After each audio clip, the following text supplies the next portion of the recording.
Кадерле Татарстандылар, хөрмәтле мөслимлеләр. Мөслим муниципаль район советы, башкарма комитеты һәм шәхсән үз исеменнән сезне яңа 2023 ел белән котлыйм. 2022 ел гади булмаса да, тулайым алганда безнең район өчен ул уңышлы булды.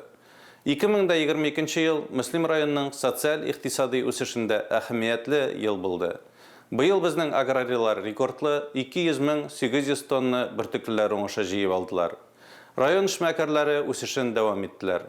Аларның уңышлары һәм хезмәт сөючәнлеге районыбызны тагын да матурлый һәм байыта.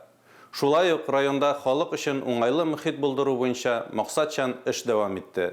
Булар барысы да республиканың президент программалары ярдәмендә тормышка ашырылды. Мөслим юлларына якынча 4 километр асфальт түшәлде. Күп фатирлы йортларның ишек алларын төзекләндерү тәмамланды. 2022 елда Россия халыкларының мәдәни мирасы елы кысаларында районда күп кенә чаралар узды.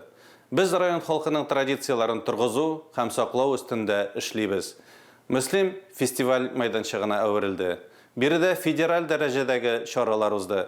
Август 40 көне Каз өмәсе, Җиз кыңгырау моңнары фестивальләре район тормышында якты эз калдырды. Мөслим халык театры тәкъдим иткән Кәрим Тинчуринның Зәңгәршәл музыкаль драмасы районның визит карточкасына әверелде. Идел йорт 2022 театры коллективлары конкурсында гран-при яулады. Булар барысы да безнең яшь буын өчендә яхшы үрнәк. Шулай ук электрон хезмәтләр күрсәтү шартларын яхшырту буенча күп кенә эш башкарылды. Цифрлаштыру елы кысаларында район укытучыларына 165 ноутбук тапшырылды. Мин барлык мөслимлеләр исеменнән дәүләт җитәкчелегенә рәхмәт белдерәм.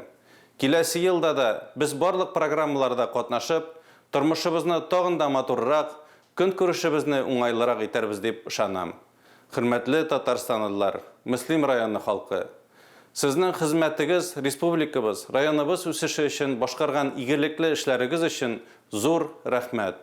Барыгызга да ихлас күңелдән сәламәтлек, гаилә иминлеге телим. 2023 ел бәхетле ел булсын. Бәйрәм белән, кадерле дуслар.